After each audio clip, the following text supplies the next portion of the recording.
Hi everybody, my name's Karen Reissmann. I'm one of the co-founders of People Before Profit. I'm a mental health nurse from Manchester.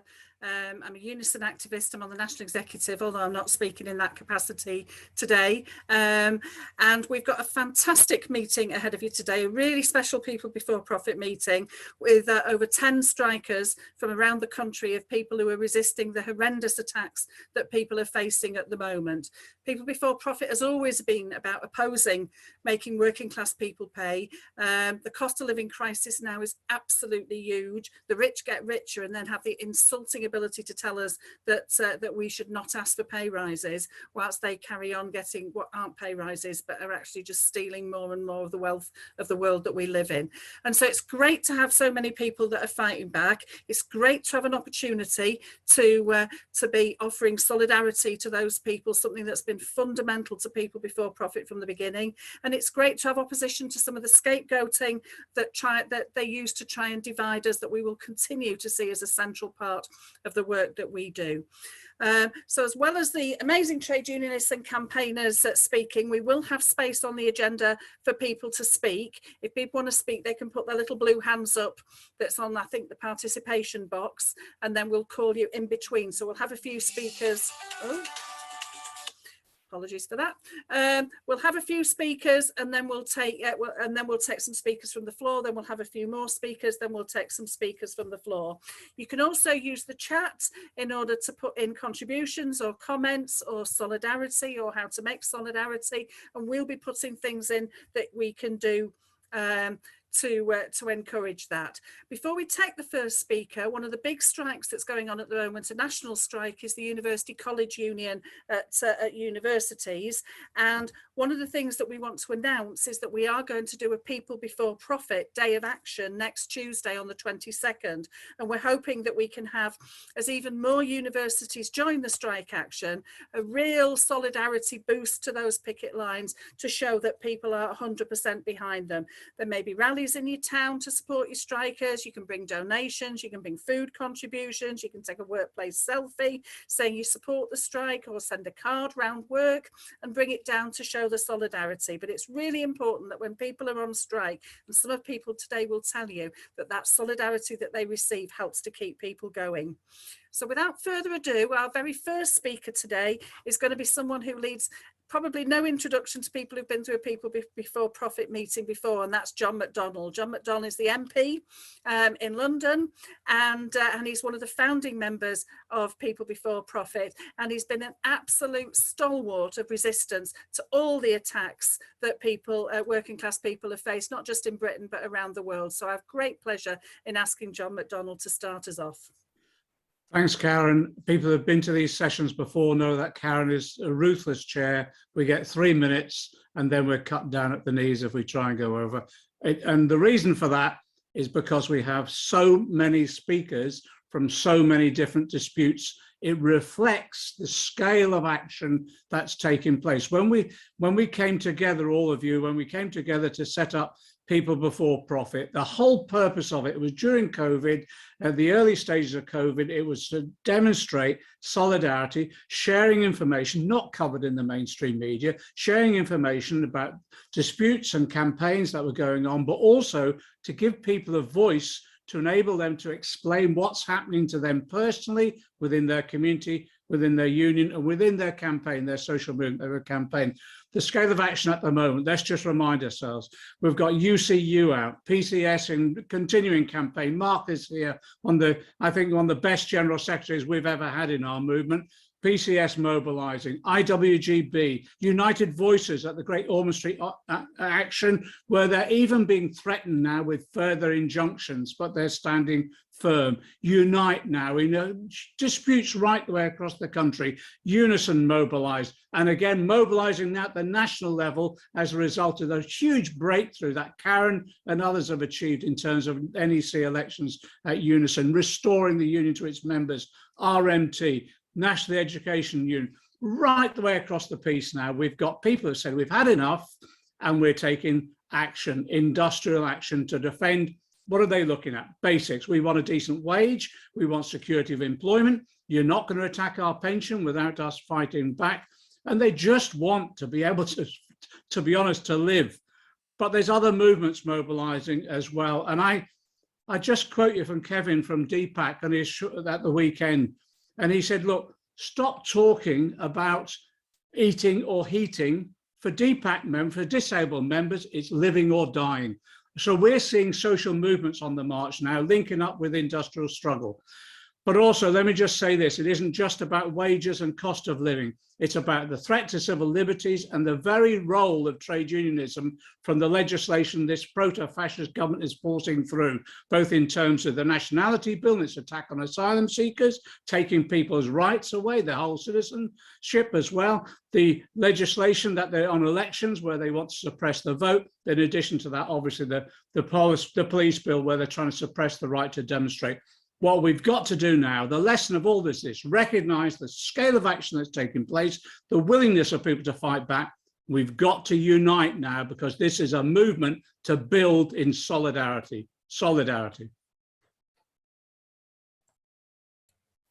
Excellent. Thank you very much. What a fantastic start, John. And thank you very much as ever. Brilliant. And you talk about living or dying. And our next two speakers are people who come from the health service, who are there, who've made sure that over the last 2 years, as few people as possible have done the dying and as many people have done the living. The problem is that they don't want them to live in any sort of level of decency. So great pleasure in asking Samuel Awitor. He's from United Voices of the World. He's a security guard at Great Ormond Street Hospital, and they're striking against the really discriminatory outsourcing, which means that people who work in the health service are not part of the health service because they're paid by private contractors, which means they get less annual leave, they get less pay, they get less maternity leave and career progression, and absolute disgrace. And you might want to know that a sign of the times in terms of our right to protest, there's been a horrific injunction banning their right to dance on the picket line. And if you have got time, if you could go down to the High Court tomorrow at 10 o'clock to support their right to dance on picket lines and sing. If you can't do that in the modern world, my God, what is this government going to ban next? So great pleasure in asking Samuel to be our first speaker from the health service. Thank you. Thank you, Chair, for having me. As you already know, I'm a member of UVW, United Voices of the World, and I work in Great Ormond Street as well as an outsourced employee. What is happening now, for me, to put it in the simplest term, is modern day slavery. Because if we allow outsourcing to continue to go on, I'm afraid they are trying so much of taking money or benefit from deprived people, workers who are stressed already, and putting it in the pocket of the already rich. So why do I say so? Because the argument is they're doing outsourcing to save money or to safeguard public money. But the evidence have shown over time that outsourcing actually wastes public money, or is just taking money from the poor and putting it in the pocket of the rich. So we all have to unite. We have to unite and see this as a threat against human liberties, against our future, against our destiny, and against our future job security. That is exactly what they're doing, because people who work within these outsourcing companies, the outsourcing company doesn't think about you. They don't think about me. They don't think about the future of our children. They want to wreck us. They want to destroy people's future. And it's about time the union movement unite and see this as a threat to human liberties and the labor movement. What our forefathers have fought so much, to gain for us, to be able to demonstrate and to voice out our displeasure or to demand what everyone else in the NHS, in the public service is enjoying. That's what all we are demanding. And you get threatened. You get threatened with court injunction. So I plead with everybody listening to my voice that this is a clarion call. We must all unite and make sure we rescue people's destiny, people's future, people's people's dreams from the claws and the jaws of outsourcing. If we don't unite and they succeed to have this injunction go through against us, it's going to be a precedent against every working movement or every labor movement. So please, everyone listening to us or listening to me, please let us put our differences aside, unite as a collective movement, and making sure we safeguard our NHS, safeguard people's future, safeguard people's destiny, safeguard people's dreams. As I speak now, it's not my wish to go on strike, but I'm on strike and I'm not going to get paid for 6 weeks. So I plead with everybody to donate to our strike fund to keep the movement going. Thank you. Thank you very much.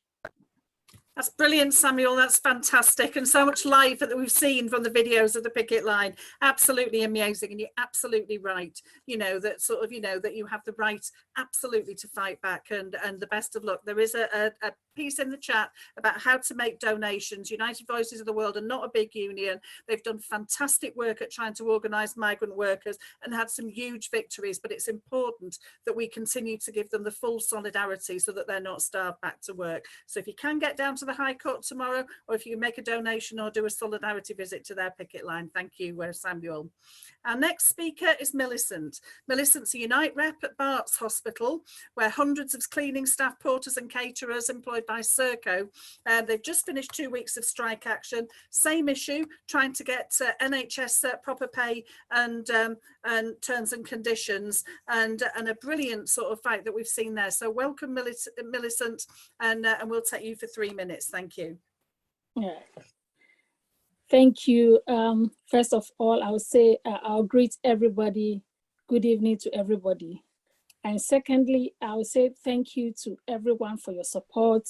Alan was always there in the morning to support us. I say thank you to him as well. And thirdly, the reason why we are striking is because we want a fair pay.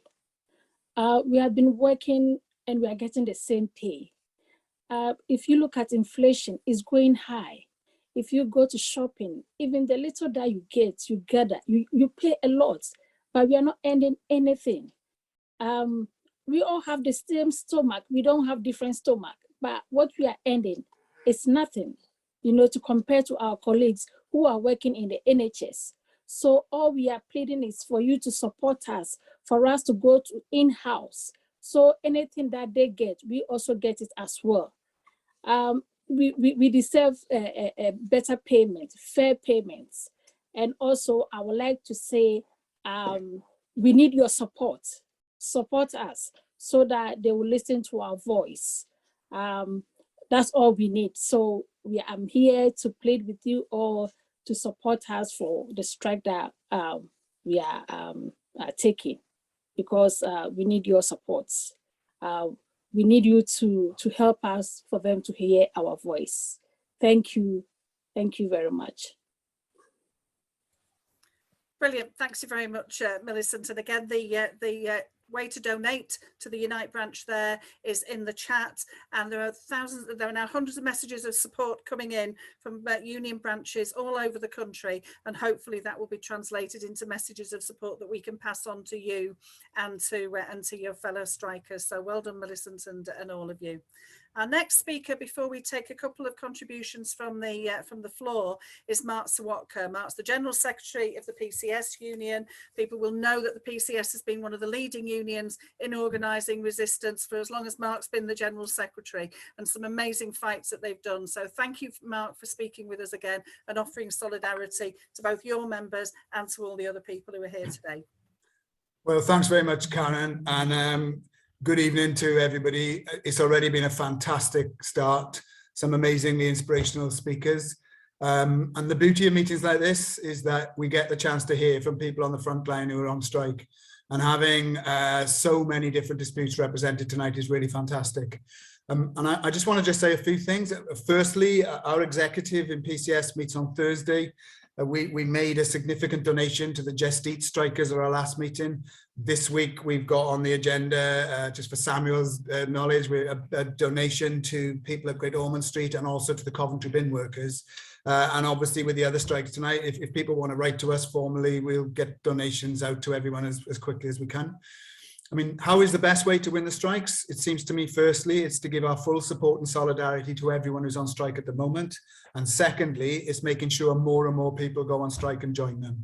And that's the beauty of a meeting like tonight, because what we get is the chance to hear directly about strikes, about pay, about outsourcing, about stress at work, about bullying, about privatization and all the rest of it. And we also get to hear plans about who's joining in. Now, my own union, PCS, represents civil servants. We did a major meeting last night because yesterday we started a national consultative ballot of 150,000 people across 280 different parts of the public sector. And that ballot, we're urging people to vote yes to strike action. We're going to look at the results by every workplace, every branch, every employer and nationally. And if on the 21st of March we beat the thresholds, we will move to statutory ballots wherever we can. And that is about a 10% pay rise, £15 an hour minimum wage, shorter working week, increased annual leave, and the right for equal pay and conditions for all workers. And if we win that ballot, we will be joining the disputes we're hearing about tonight, and hopefully it'll be a catalyst for other public sector unions representing those in other local authorities, education, the health service to join in.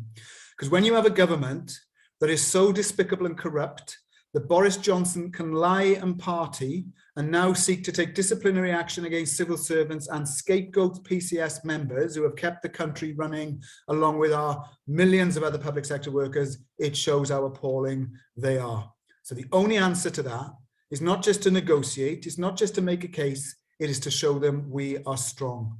And my message on behalf of PCS, following our meetings around the country, is wherever we've done rallies, we've had UCU speakers, speakers from disputes, drawing local links and national links. And this is what I'll finish on. Nothing has been more inspiring for our reps to hear from UCU speakers the length and breadth of the country who've balloted, sometimes didn't get over the threshold, redid it and joined in. It's practical solidarity, it's being inspired, and our message is victory to every strike tonight, yes to a huge vote in PCS, and let's see mass strike action to say to the government, we ain't paying for your crisis, justice for all our workers. Let's stand together, support each other and take strike action together. Solidarity. Thank you very much, Mark. That's excellent. And you're one of the people that I know if any of us are in dispute, you're always the first to be there as the PCS to be standing behind us and with us. And that's always good to know. So thank you very much.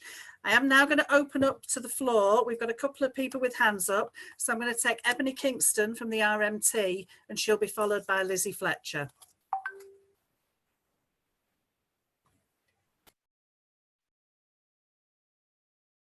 I'll ask you if you can stick to the 3 minutes, Ebony, please. If you can unmute yourself. Okay. Notice. Okay. Thanks. I won't be 3 minutes. It's important to know that, you know, privatization in the United Kingdom is worse. At no stage is privatization any cheaper than actually employing people in-house.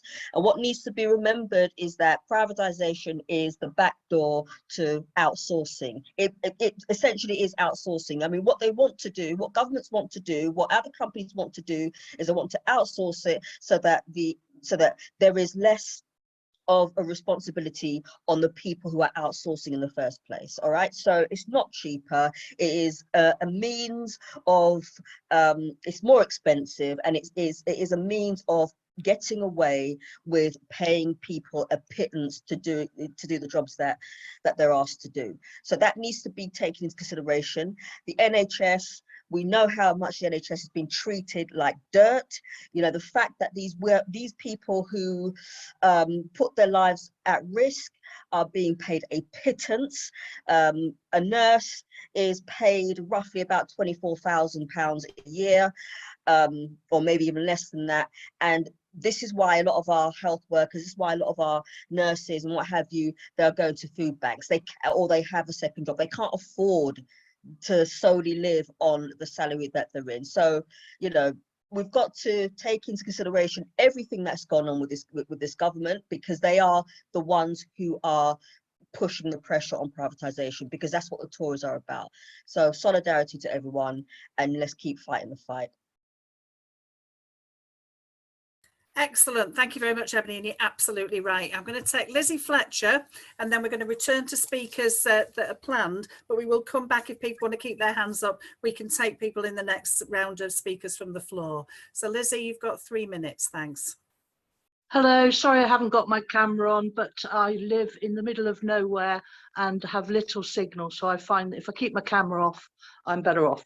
So I'm a partner of the Independent Media Association, and while I'm also a trade unionist and a political interested in the politics of everything, I think that we have to have a huge strategy to back this up, as well as the trade unions joining together with Extinction Rebellion and all the other organisations that are so angry at the moment at what's happening to all of us.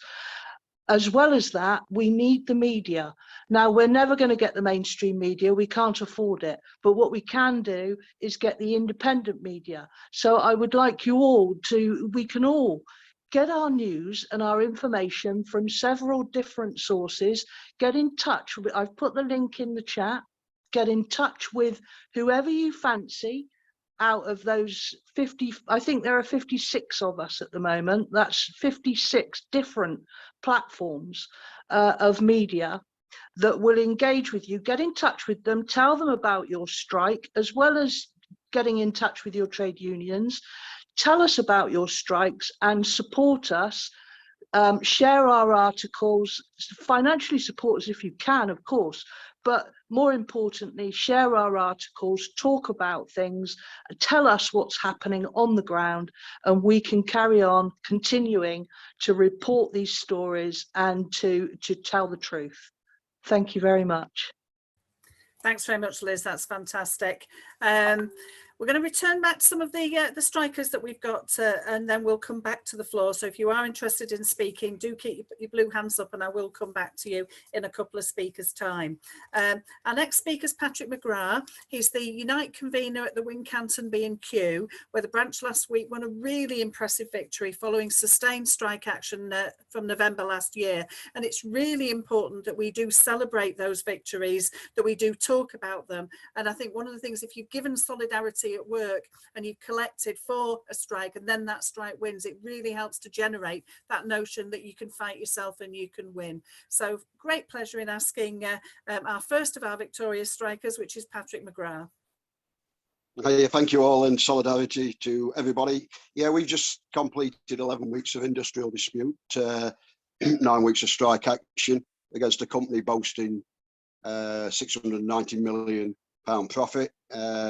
So we took them on, and we had a respectful offer, 6.75 backdated, and for all the times whilst we're on strike, a recognition payment, what our members wanted for working through COVID, and quite proud because it's a diverse workforce, you know, the male and female and everybody in between, and people from the TUC will probably be sick of me saying, or listening to, saying that we've got 7 or 8 different where English is not the first spoken language.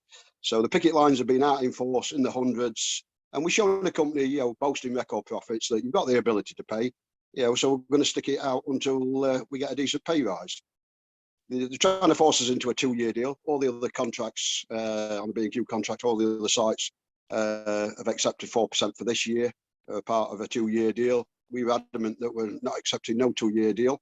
Inflation, you know, is expected to rise. Inflation figures, RPI figures are out tomorrow, a true indicator. So we stand alone again come 1st of July, our anniversary date. But bet your bottom dollar that if inflation's at 8-9%, then we'll be going for at least an inflationary pay rise.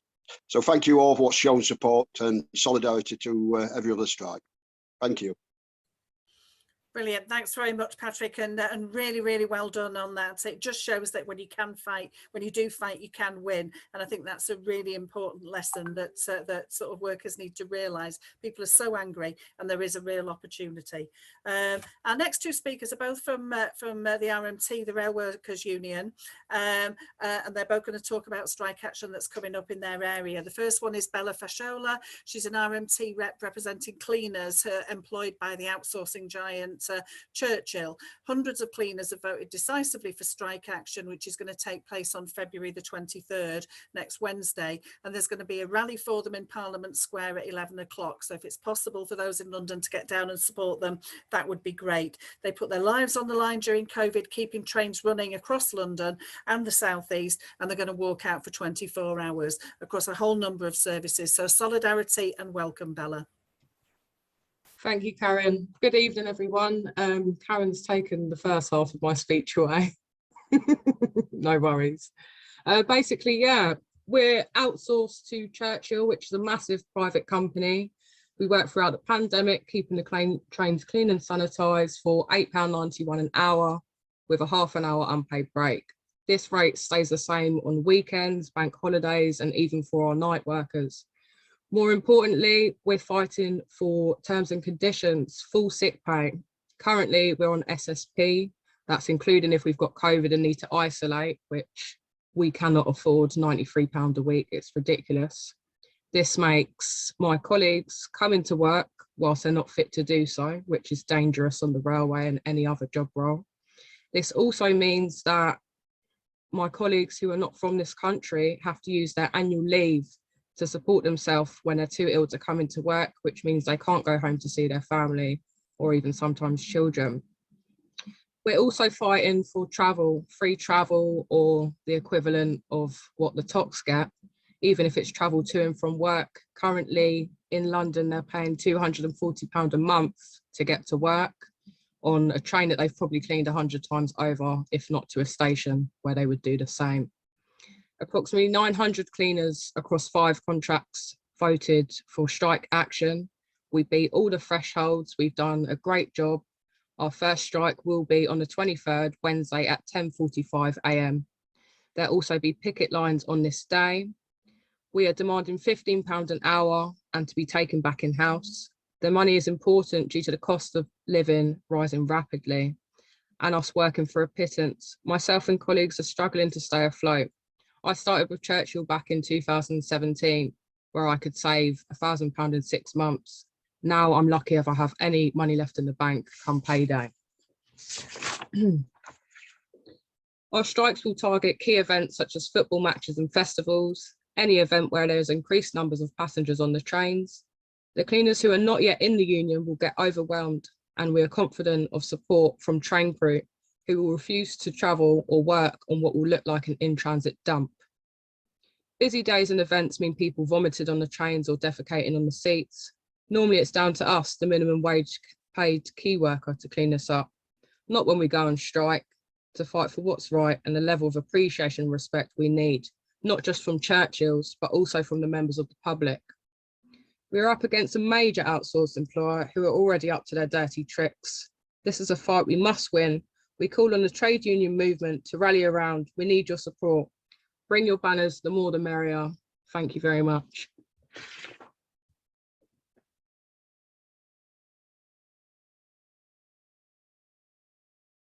Apologies. Thank you, Bella. That was really, really good. And I think it's it's inspiring to see people on the railways fighting. And I think just like the health workers, fighting, why shouldn't you, just because you're certain posts that they privatise off, be part of the proper service with the proper rights. And the idea when you COVID, you should be on sick pay is just a disgrace. And it's led to a lot of extra people becoming ill and dying who didn't have to. And it is an outrage.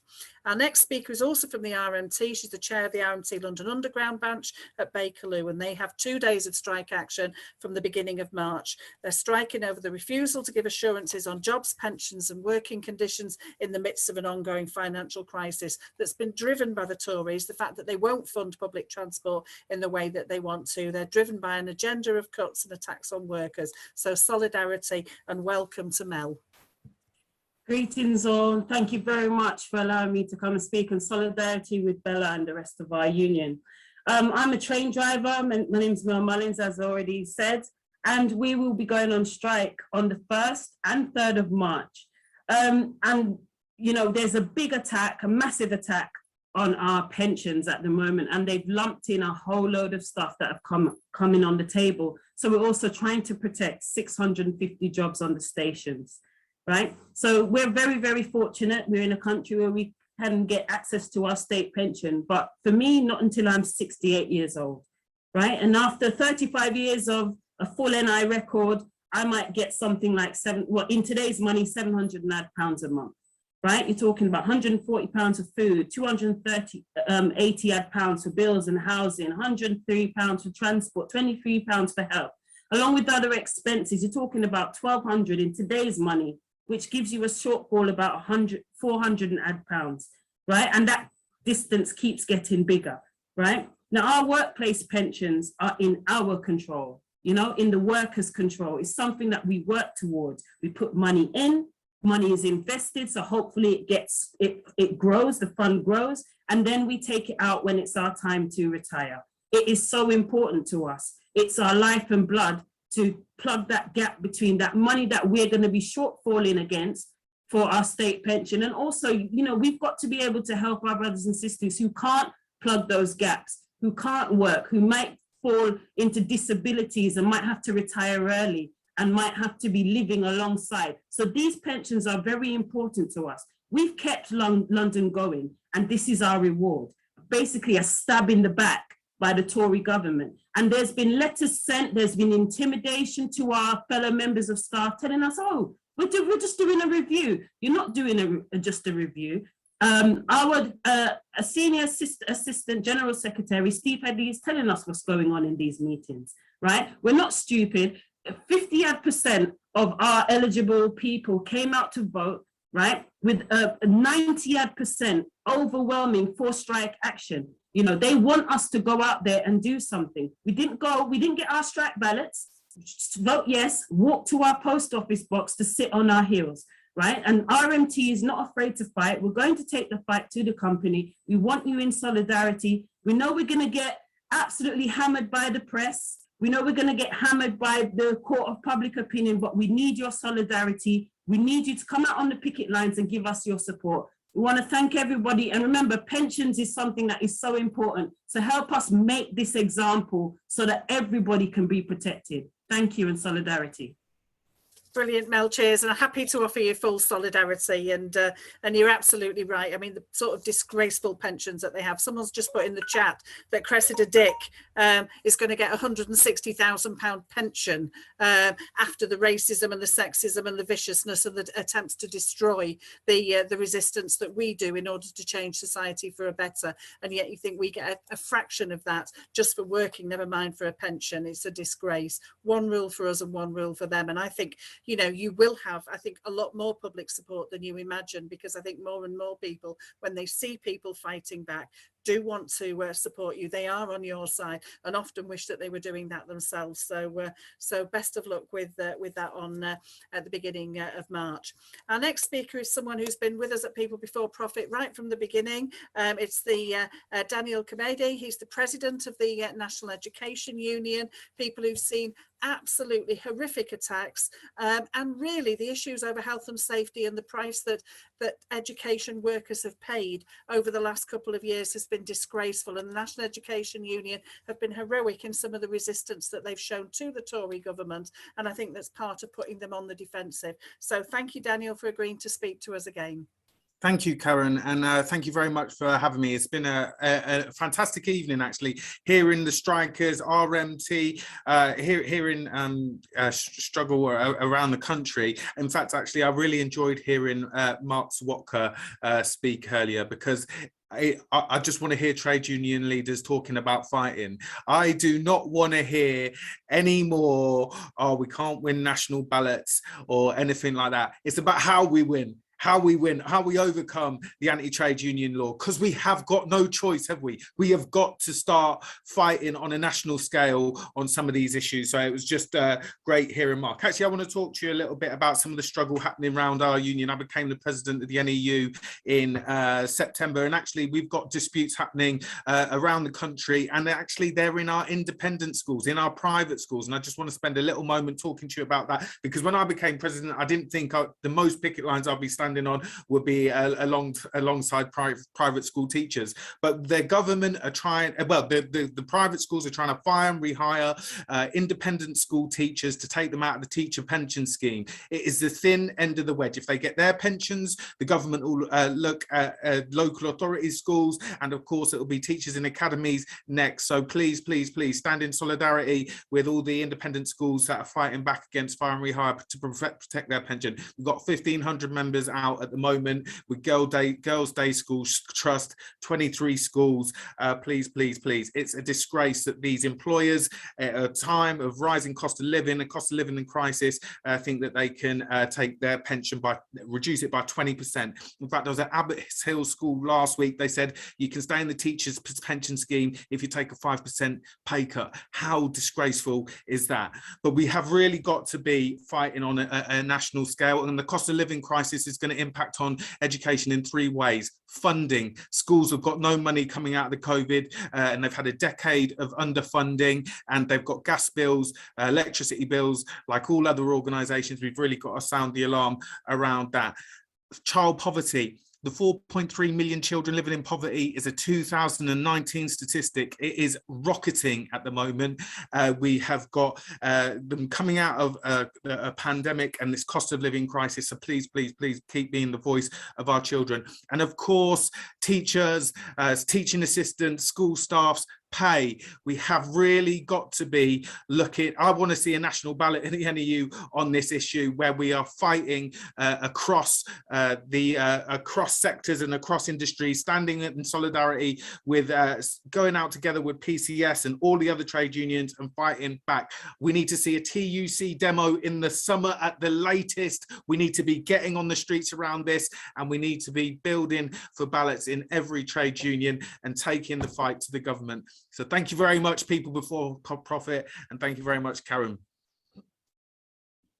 Cheers. Thanks you very much, Daniel, and inspiring as ever. And I think you're absolutely right. It is the time for us to stand together and unite. We need to stop having these separate disputes and start doing what we've done before, which is to get everybody out fighting over pay, over privatisation, over pensions, over the cuts together, rather than doing each bit separately. And I think the time for a national demonstration, this government is on the rocks. You know, Boris Johnson is only there because they're not quite sure what to replace him with. He has lost completely any sort of moral compass around which he can sell what he's done. I think people see there's one rule for us and there's one rule for them, whether it's pay, whether it's what they get their millions and we get pay cuts, whether it's sort of, you know, fines and COVID rules where we get fines. I got a £10,000 fine for organising a perfectly safe protest outside of 40 people about the health service. They can party after party at work, and yet they get away with it. And I think people see that one rule for us and one rule for them, and I think they've had enough. I think the anger amongst ordinary working class people is huge as these cuts begin to bite, and I think the time to begin to organise and unite that. And I think there is an incentive on people to mobilise. I think for 2 years it's been difficult for people to go out and protest. I think the time for that has changed, and we do need to mobilise. And I think it's a very weak government. They may have a majority, but I think they're increasingly weak on the back foot. They only get away with it because Starmer lets them off the hook time and time again. I think we need to push to finish not just Johnson, but the rest of the Tories off. I'm going to take a couple of speakers from the floor now. If you do want to speak, you can put your blue hand up. So I'm going to take a couple from the floor for 3 minutes, and then I'm going to come back to a few more speakers. So I'm going to take Amin Hadi first. You've got 3 minutes, and it'll be followed by Sean Vanell. Amin Hadi from Salford City Unison branch, and from Northwest Black Members, which I'm the chair of. And we both organisations support People Before Profit, and I'm really pleased to be at the meeting today and support all these strikes that are taking part. First message, I suppose, is just solidarity. It's so important that we raise these disputes in our own workplace to create the kind of atmosphere we want to to challenge this horrible racist Tory government. I think the ability for us to unite is so important. I think from the ground up it's required. If we want to change society and actually force a different politics, then we have to be able to build grassroots organisation activity in the ground of our members and get them to be involved in donations, in solidarity, in tending picket lines to make sure we build stronger actions, because we know united we can win.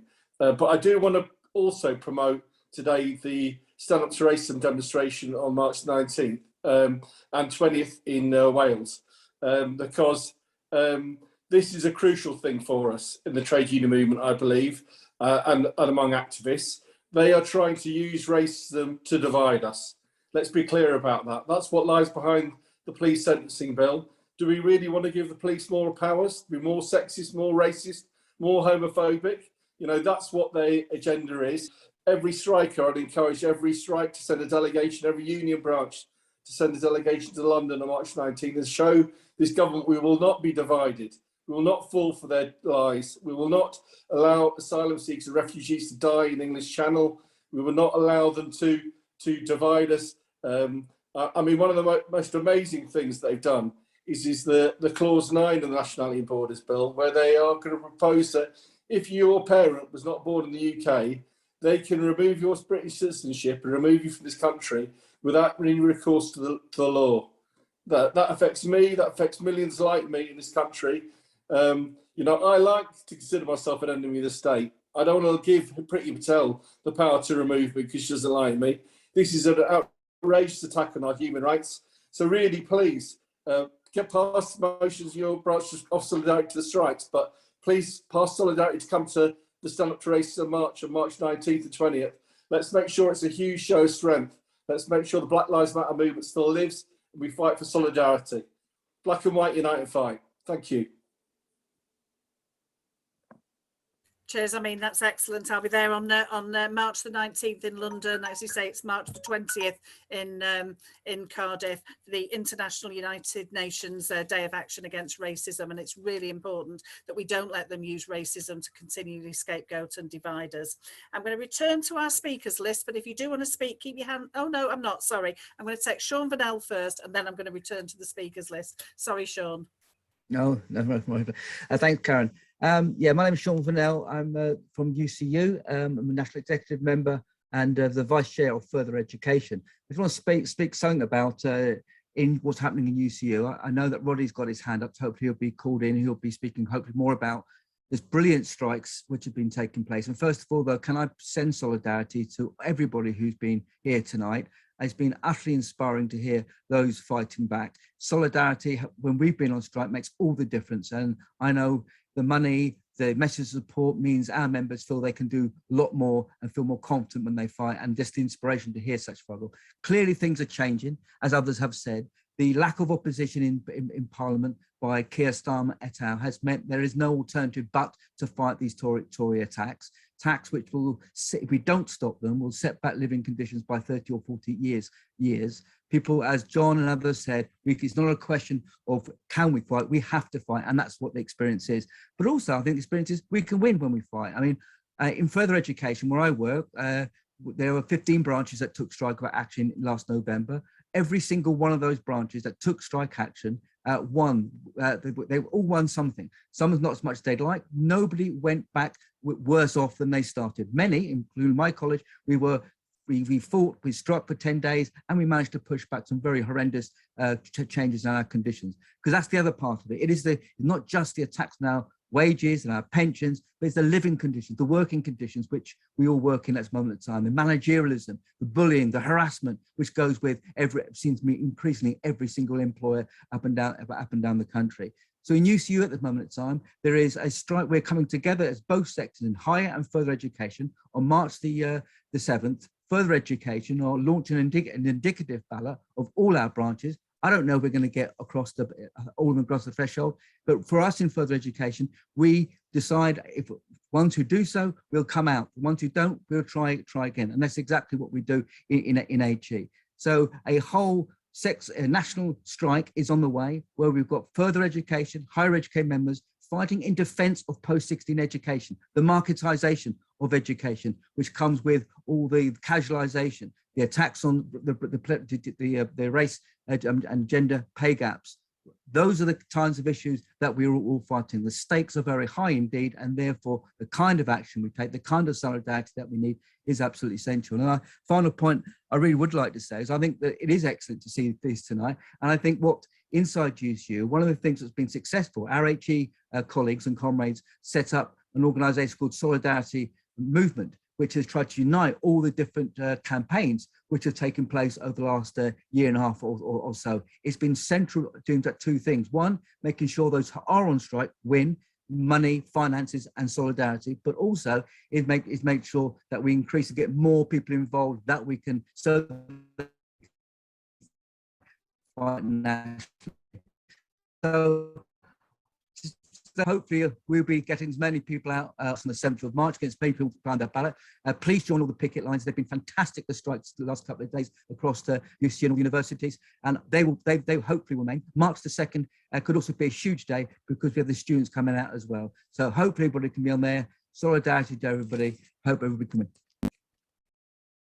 Cheers, thanks very much, Sean. That's amazing. We'll be hearing for some more UCU speakers in a little bit. I'm coming back to people from the floor in a while, but I'm going to take a few more speakers first. The first one is someone from a local dispute to me in Manchester, CHEP. Gary Walker is a Unite rep there, where they've been fighting a really heroic battle for a real pay rise. They got a very insulting 1 or 2% offer really early on, while the company posted millions of pounds in profit and said that they could afford it. They were just choosing not to. And the workers rightly said they'd had enough, and they've had all out solid strike action since then. So fantastic to have you here today, Gary. Lovely to have you speaking solidarity. Thanks a lot, Karen. Cheers. Yeah, we've been out, we're in week 11 currently at the moment. The company that we work for is an absolute global giant within the supply chain, and we've worked right through the pandemic, and we've been key workers all the way through. They've posted record profits throughout the pandemic, and when the offers came in, it's not reflected the hard work and the praise that they gave us. It's not been rewarded in the offer. The original offer that was on the table was only 1.8%, and we got them up to 2%, but they're not willing to budge on that at all. It's a very physical job that we do. It's a job that carries a lot of health issues, particularly a lot of serious upper limb disorders and things like that. So we've been battling with them now for years, and they've just never wanted to increase the offers. I think the only time we actually ever had what you maybe consider a fair offer, we actually paid for our own pay rise. So you know, it's got us to a point now where we've just had to make a stand. And like I said, we've been out 11 weeks. We've just had a vote to go out for another 12, which was passed with an increased mandate from 74% up to 94%, which is a good result. And it's been a pushback to the company that the comments at the beginning was some bosses didn't seem to think we would strike. One of them commented that we won't last a month. Another one commented that they wasn't bothered whether we strike. So we're ready to go for another 12 weeks. And we're actually back in tomorrow for a meeting. I'm not very optimistic about it, to be honest with you. I don't think they're gonna come to us with anything tangible. So we're just gonna keep out there until we get what we want. I mean, the area where we work now is the prices of rent, house prices for mortgages, just to live and work in the area where we are. It's getting harder and harder and harder to get yourself a foot on the housing ladder. You know, particularly for young people as well that are starting out in life, that just want, you know, they want to start a family and, you know, maybe buy a house or anything like that. It's going to be impossible for them. So, you know, it's time that working class people just make a stand and start fighting back. And if if we can help in any way, you know, inspire people to, you know, to make that step, because it's took us a long time to get to where we are. It's not been easy. We've been through a lot of hardship and a lot of maybe a bit of division within the depot where we were, and we've managed to get people out, and we're staying out, and it's just good to see the support that we're getting from all over. So thanks a lot. Cheers. Cheers very much, Gary. And I have to say, it's a fantastic picket line when you go down, so welcoming. And considering they've been out in Manchester, and you imagine what our weather's like, they're always chirpy. They've got a dartboard, they've got a pool table, they've got a poker game, they've got sort of, you know, a great big brazier, solidarity gift from Rolls-Royce and their victorious strike 18 months ago. So we'll be there. I've got a solidarity picket at 7:30 tomorrow morning. So anyone who's in the Northwest could maybe come over and offer them some solidarity then. Our next speaker is going to be Vicky Blake. Vicky's the president of the University College Union. Ronnie, Sean spoke about the UCU earlier, and they've got an amazing national strike that started last week, and I think this week, sorry, and it's great to see that sort of, you know, 44 universities across the country are joining together in strike action. So thanks very much, Vicky, for speaking today in solidarity.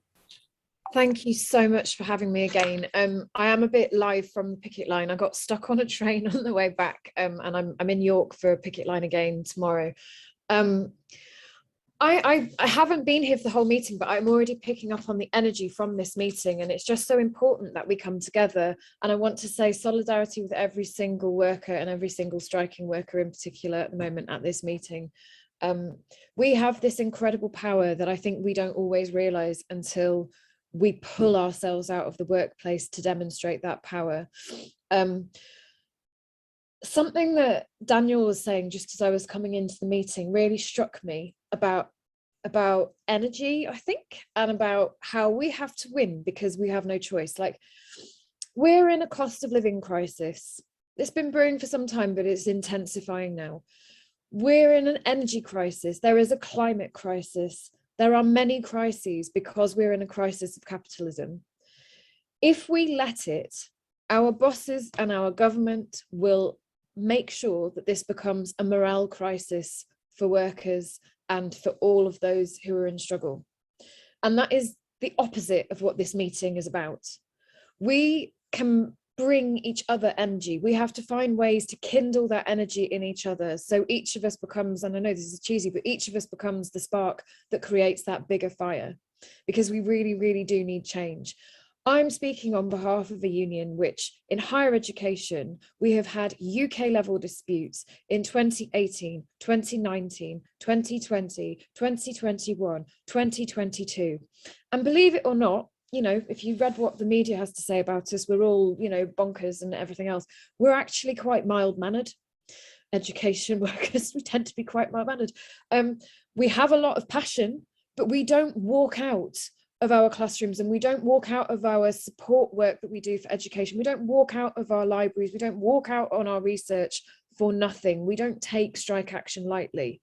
So as we build for more strikes in further education, and we're out on strike UK level in higher education and in local disputes in defence of jobs, all I can say is this shows us what power we have, and the really draconian responses that we're getting from our bosses tell us how frightened they are, and we really are being threatened. The threats of 100% deductions for action short of a strike are really much more serious than they've ever been before, and we will need the support of the movement to fight them back, because it will affect the whole movement.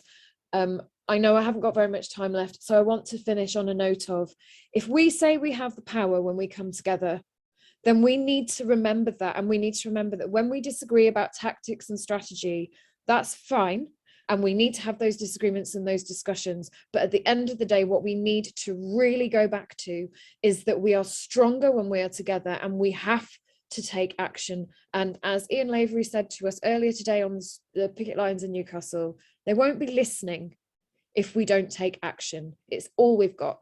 Thank you. Brilliant, absolutely. As they've made all the services that we work in now money making, whether you're a health worker or an education worker or a rail worker, they're no longer services, they're businesses. And when we go out on strike, we show them that it's possible to fight and to win. And it's really good to hear people doing that. You spoke earlier, just a minute ago, Vicky, about the fact that there are national disputes in the UCU and universities, but there are local disputes as well. Our next speaker is Tara Povey. Tara's the president of the UCU branch at Goldsmith University, where they're fighting not just the impressive sort of national battle, but they're also fighting against redundancies, which sadly is a fire and hire policy that employers up and down the country seem to think that it's okay to do, but is being successfully resisted in quite a number of places. So thank you, Tara. We'll take you next. Thank you, Karen, and been so inspiring to hear all of the speakers tonight, and just to be here with all of the workers and all of the unions who are resisting this, what is a massive attack on workers up and down the country, what is basically an attack on not just cost of living, but, you know, taking advantage of what has happened over the last 2 years throughout COVID, where our workloads have increased, standards of working have decreased, and bosses are basically taking advantage of that to continue to make profits and to continue to attack our wages and our pensions and our conditions of employment. And I think all across different sectors, workers are standing up in universities, university lecturers are standing up, professional services staff are standing up, students are standing up and saying, no, we've had enough. This is just not acceptable.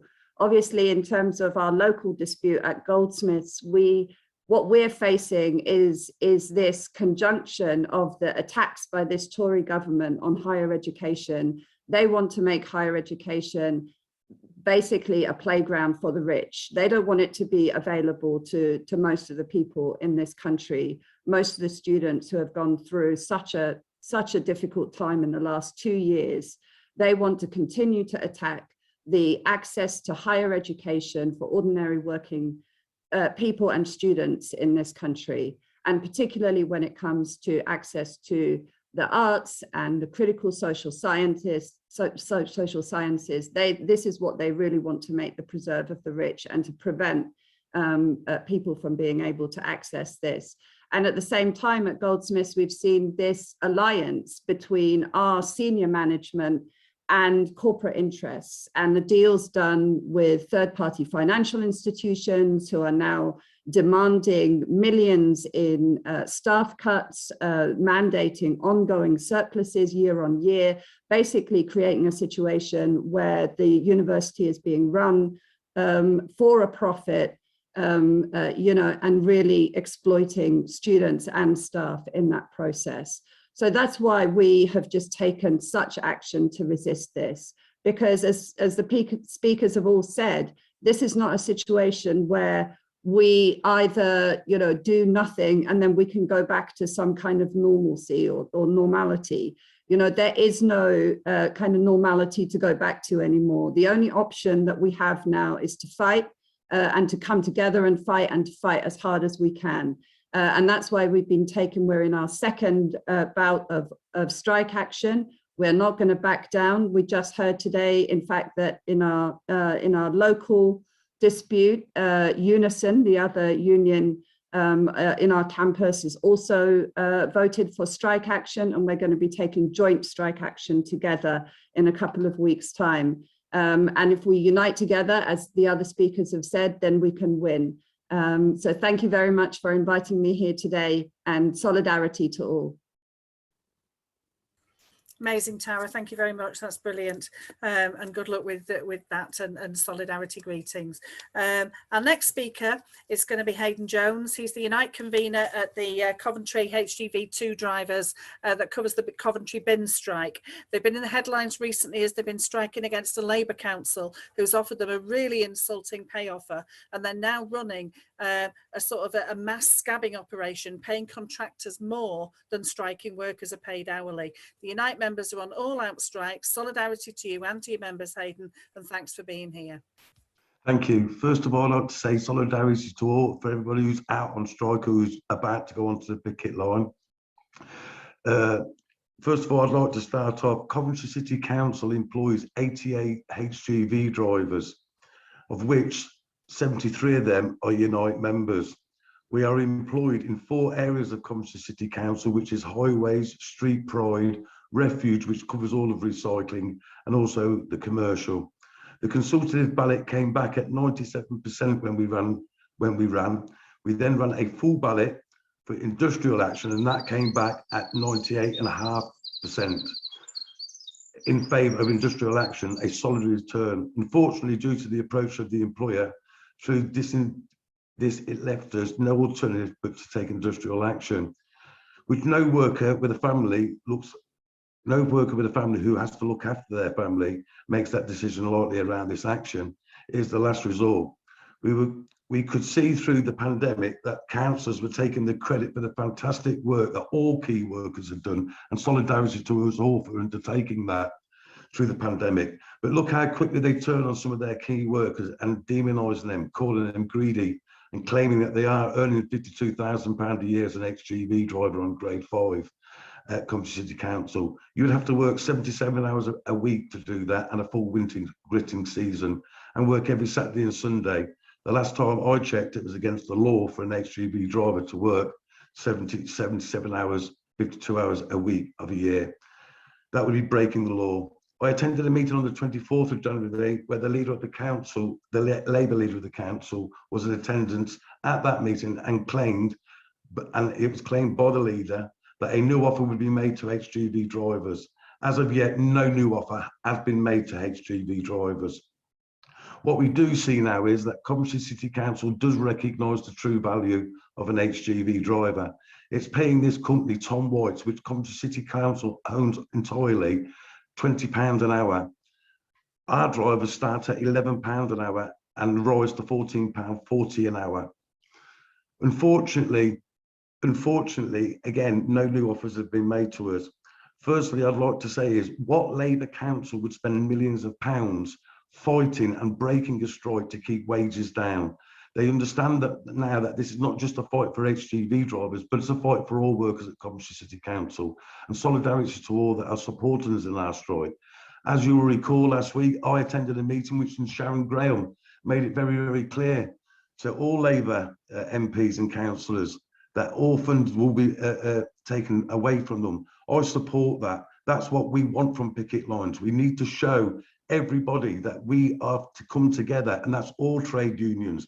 Let's pull together, fight this government and any other council or any other organisation that wants to keep workers and keep their wages down.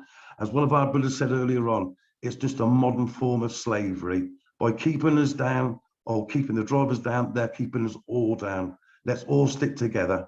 Thank you so much for allowing me the opportunity to speak, brothers and sisters. Solidarity to all.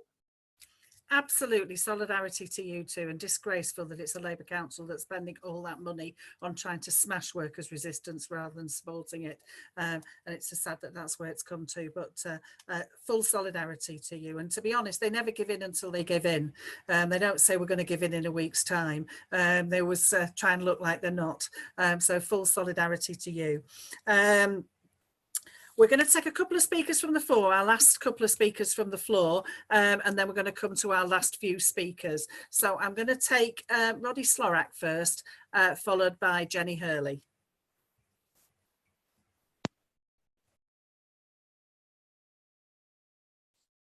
Oh, why is there no camera? Fuck me. Oh, sorry, my apologies. Sorry, I don't have a camera, Karen. My apologies. I'm on a new screen, supposedly trying not to be at work and therefore have dismantled all the crap that I've got in my living room normally when I'm on strike. No, that's why I'm not, because I am on strike. And I wanted to say that it's fabulous being on strike, because it's like meeting a lot of old friends I knew in the UCU. We have been on strike many times, as Vicky has said, and it does feel like we're at the centre of the eye of a storm at the moment. But I think that it's also tremendously inspiring that we've been put in this position. We've been put in this position not because we're brave or anything like that, but because higher education has become the playground of the rich. It really has become a situation where it is all about running universities as corporations and trying to do each other over for their students, chasing each other for profits from students. So, I mean, so it reminds me of what somebody said about this. It's basically the students are the cash cows in education and the staff are the overheads. So that we're getting cut and we're getting absolutely hammered. And so therefore, I think what we've saying to everybody in the picket lines today is, at the moment, it's a pension fight. And what we said is that what happens to our pension is going to happen to your pension. In other words, this is a really central fight for us. The USS is one of the biggest public sector schemes in Britain, and what happens with it matters immensely. The second aspect of it is, of course, that our members have fought hard to bring that together with another dispute, which is called the Four Fights dispute. And that is over all the things that people have been talking about: casualisation, workloads, the gender and race pay gap, and all the rest of it, as well as, of course, the issue of pay. Now, given the fact that we are on stage at the moment fighting, it's really important that we win this dispute. It's tremendously important that we win it.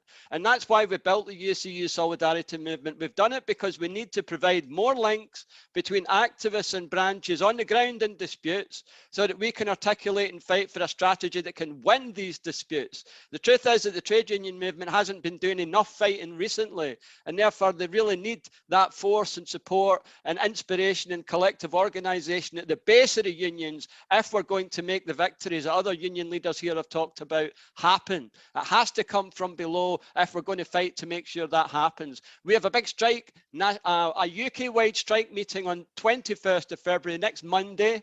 There's a whole bunch of speakers going to be speaking at it. I'm sure somebody will post a link for it. And I really hope as many people as possible who want to support the UCU strike and help us win, come along and join us and build the forces that are going to turn around this rotten Tory government and start producing the victories we need to win to improve our working lives. Solidarity to you all. Brilliant. Thanks you very, very much, Roddy. You see, you really are inspiring at the moment. My next speaker is going to be Martin. He's a Unite steward at Activo in Scunthorpe, and they've been fighting against fighting for equal pay on the nationally agreed rate for the job. They're currently paid 15% less than they should be according to the national agreement. They've been striking since October, and they've returned to the picket line consistently and held really impressive protests at awards ceremonies and fancy boss dinners. Really great campaign. Thank you very much, Martin. Good evening, everybody. Yeah, let's say we're now into our 16th week of strike action against Activo. To make you aware, Dennis O'Brien, who is the second richest man in Ireland, who is the major shareholder of Activo, we're scaffolders on British Steel. We have the maintenance call. We did have the maintenance contract on there. We've been locked out from British Steel. A quick solidarity to everybody out there, and let's be fair that no government is ever going to be for the working man, whether it be Conservative, Labour or any other one. I think we all need to be really respectful of the fact that taking strike action and having a Labour majority in certain parts of the country who still do not actually support the working man is a big issue. We're gonna fight. We're gonna carry on fighting for as long as it takes. The part of the union, which is the what's the word I'm looking for? The leverage team have been really supportive. We've had massive support from them. We've attacked a lot of the scaffolding companies that are doing our work for us and crossing the picket line throughout the country. We was at Altra Scaffolding a couple of Mondays ago. They've agreed to pull all their scaffolders off site. We went to High Peak in Derbyshire, which is a hell of a drive. They've agreed to pull their workers off British Steel as well. There are still other companies, a company called RATS, which is the Rope Access Team Solutions. They're still doing work on there.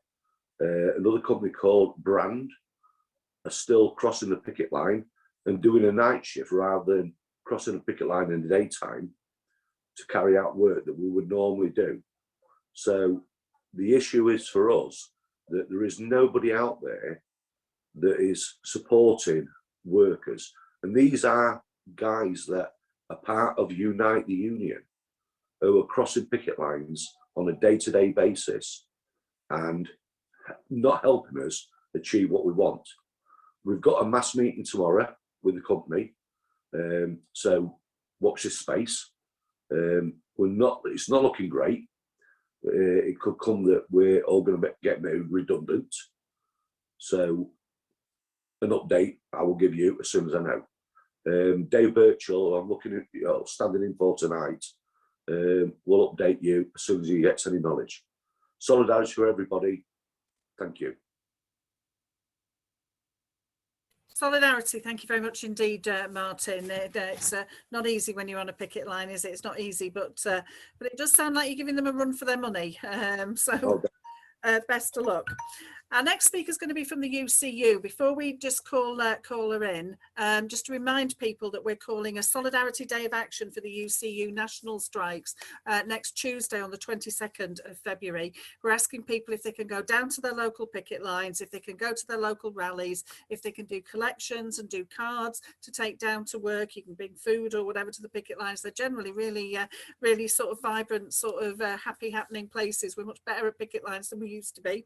And it would be great, because I think part of that solidarity is not just to keep the people who are out on strike vibrant, but also if you bring people from work, if you bring people from working class communities to picket lines, if you ask for solidarity, what you're raising is the question that people can fight and can win. And that's how we're going to beat this Tory government, by persuading enough of the really angry people who are being beaten sort of, you know, with just huge cuts in their income and living standards, huge cuts in our right to protest, huge cuts in our planet and making it livable. And we have a government in crisis that we can beat, but we need to mobilise those angry people, and part of doing that is solidarity.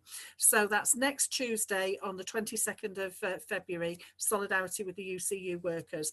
And our speaker from the UCU is Peter Bulmer. She's a striker from the University of Liverpool that had been taking part in national strike, but she was also part of a strike last year that successfully beat back every single one of the 50 redundancies that Liverpool University wanted to make. So thank you very much for coming tonight. I know there might be her problems with her camera, so if there is, she might turn it off, but don't worry about it. She'll be great either way. Thanks very much, Karen, and what a privilege it is to speak to this meeting tonight. It's been absolutely brilliant so far, so I'm really moved and pleased to be here. As Karen said, I'm in UCU, and there are members at dozens of universities around the country, I think 44, that are taking 5 days of strike action this week. That's over extremely unjustified pension cuts. There'll be even more universities on strike for the next 5 days over the next 2 weeks. And that time we'll be fighting over pay, rising casualisation, and really outrageous pay inequality.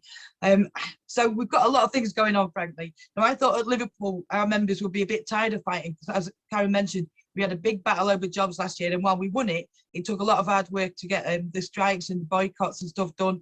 So I was expecting people to be a bit fed up and a bit tired from battling.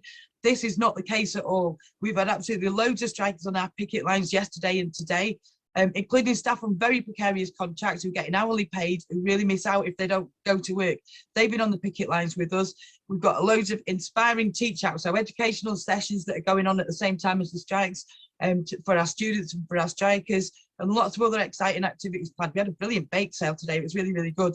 There's also a protest on Friday, an amazing solidarity from our students, who actually, I've never seen students at 8 o'clock in the morning before, but they've been on the pickets every morning so far, standing side by side, and amazingly perky and brilliant. They've given us loads and loads of confidence. So I would say that the spirits are really high at Liverpool and around the country. Everywhere that we're fighting back, it's clear that people are up for a fight over this. But one of the questions is, why are we fighting over so many things at once? Pensions and casualisation and all this sort of stuff. And truthfully, I think it comes down to one thing, really: the marketisation of higher education. That's the prioritisation of profits over people. This is the real issue here. This is what makes universities pay our VCs, our big bosses, massive salaries. At Liverpool, our boss gets 450k a year. She doesn't even get hands mucky teaching students. What she gets that money for is a mystery to us all. It's marketisation that makes them constantly seeking job cuts, like they did at Liverpool last year. That's also affecting Goldsmiths and many other places. It's marketisation behind the rising casualisation, and it's what keeps black staff on 15% lower wages than white staff across the university sector. Marketisation is also the thing that unites staff and students. Universities treat students like crap. They treat them like cash cows. They're just there to make money. They're a source of income. And universities compete with each other to gobble up the student fees. Universities treat staff like overheads, and they're desperate to reduce the wage bill. So actually, we've got a lot in common with our students. And truthfully, we've got no choice but to fight back. If we're not going to, we want to stop things getting worse, but we want to push back again as well and make an education system that's not dominated by profit making and competition, that's dominated by proper educational values. And that's why it's so important when our students stand by us, and why UCU will be standing by the students when they're taking action on the 2nd of March. I think it's really important that we throw all of our weight behind supporting them. It's really vital that we show that we're standing together for a change. Of course, the drive for profits isn't just limited to universities. I'm really proud to share this meeting with so many others who've been fighting back or who are preparing to fight back. And I'll be very pleased if any of you and others are fighting back and taking action very soon. I want to thank the CWU, the postie workers who are turning away the mail at all of our universities. They come to a picket line and they don't cross it. That is absolutely amazing. And as John said at the very start of this meeting, solidarity is absolutely vital to the success of our fight back. When we stand together, we're absolutely unstoppable. The stakes are really high and we have to support each other. Somebody, my final sentence, Karen, somebody needs to raise the issue of a general strike. It is about time we bloody called one. Thanks very much for having me. Cheers. Solidarity. I'm still wearing my banners. Excellent, thanks very much, Peter, and that's an amazing. You've got one last speaker before we finish. I just want to name a couple of dates that people have spoken about. So there's the UCU Solidarity Day of Action, which is next Tuesday, the 22nd of February. There's the Students' Day of Action on the 2nd of March. There's the Great Ormond Street Court proceedings tomorrow, 8 o'clock at the High Court in London. There's the RMT rally at Parliament Square on February the 23rd. There's the United Nations International Day of Action Against Racism on March the 19th. And tomorrow morning, there's the CHEP Solidarity. I think it's crucial that we visit pickets, that we support them, that we invite them to our trade union meetings, that we offer solidarity and make donations. Because the crucial thing is these strikes are the way to change the world that we live in. We're the people who make the wealth in this world. We're the people who create it, yet we see just a small fraction of what we actually do. And when you do fight, as some of the people have shown today, you can win. One of the people who isn't here is again from the Manchester area, Oldham Buses, who went out on strike. They were asking for 4%. They ended up with 7.8%, more than they were even asking for, and that was after 3 weeks strike. And I think it just shows you can fight, you can win. This is a weak government. They are not as confident as the numbers of their majority shows, and ultimately we can change the world by the fighting and the solidarity and acting together. There's loads and loads of links. If you're on our email list, we will send you links of how to make solidarity to the various strikes and disputes that are growing all the time, because it's important that we keep in touch with all of them and link together. Our last speaker, I have great pleasure in introducing Jane Loftus. She's the president of the Communication Workers Union. She's again one of the founding members of People Before Profit, as the CWU were in their support, and it's great to have you here tonight. Thank you. I want to concentrate on what we do in our workplaces and how we link all the struggles, not just workplace struggles or what you would see as a trade union bread and butter struggles. And that means that we have to be confident and bold in our workplaces and make our unions accountable at branch level, regional level and national level. We have to come out of the pandemic really quickly. And for a lot of the national unions, they closed down and it's been left for you to fend for yourselves. Now we have to make sure that we deliver for everyone. And it's not a coincidence. The people on strike are the same people who worked through the pandemic, and they're going to make us pay for it. But that means we can generate solidarity within amongst our class, because communities are stood together. So people are interested in what's going on around them. And that's where we need to make sure we make all the links in terms of not only linking up the trade union disputes, but the Unite Against Racism marches, whatever's going on in terms of politics. You've got your council cuts that are going to come, so your services are going to get worse. So not only do you support the council members who are in dispute, we also need to demand our councils, whether Labour, Hung, Tory, are not delivering the cuts, which are going to take us even worse. The government's failed to me, as far as I'm concerned, when you look at the energy crisis. They could regulate to make sure that the energy crisis is capped. They don't have to put it onto us. So why aren't they? So there is a political and an industrial fight going on. And I think our response is brilliant, but we need to get better at it. And we need to make sure that locally we're all supporting each other, no matter where you're from. People say you can't get publicity. People's Assembly got plenty of publicity for the cost of living demos, right? Let's keep that up. Why aren't we doing them together? Why aren't we looking at what the next states are? And that's what Karen's right about. When you look at those dates, what can we do in our locality, in our region, and nationally? No one's going to come to help us. We show real solidarity. In terms of what's happening in the CWU, we will be going for a strike balance over pay of those people who work in the post office. If you will have seen the Horizon scandal, they've now told the directly employed people that they can't have a pay rise due to the money that they're going to have to pay out on compensation. 1 minute, Jane. Yeah, we go into an April pay date for Royal Mail workers, where we've got a strategy and we will come out fighting. I do know the TUC is looking at doing a national march, maybe May or June, with regional rallies. That is brilliant, but we can't wait till then. We have to fight in the here and now. And what I want to see is that people before profit and you yourselves locally become that network that gets it out and gives everyone the confidence to push the doors open. Your general secretaries, as they're saying, they support people fighting back. Well, let's do that at a local level. And you know how the unions work, sometimes bureaucracy, but we can change that. So solidarity to anyone who's in dispute. Get in touch with your local CWU. They will fund and they will give money to solidarity funds. Also get in touch with the national unions for their speakers. Together, united, we can win. That is definite, but we need to change the world. So we need to be as political as industrially that we can be. And that means standing up to the marker and being bold. Let's get out those doors. Let's look after our class. They look after theirs. Solidarity, everyone. We can win and we will win. Thank you. That was brilliant. Thank you very much indeed. Thanks to all the people who've spoken. Thanks to all the people who were out on strike, who were protesting. Thanks to all of those who were offering solidarity to maintain them, because that's the way that we're going to change the world that we do. The Tories who only ever look after themselves and their mates, it's about time that we kick not just Johnson, but the whole lot of them out. And this is the way to do it. So great. Let's get to the point where if we had every strike that was on, which we haven't done today, but if we just had just a fraction of them, we need to have more of that, and let's nurture and win the ones that we've got in order to inspire more, because they've been so inspiring today. Thank you for coming. Thank you for listening. It's great. We'll see you again soon. Don't forget the Solidarity Day next Tuesday.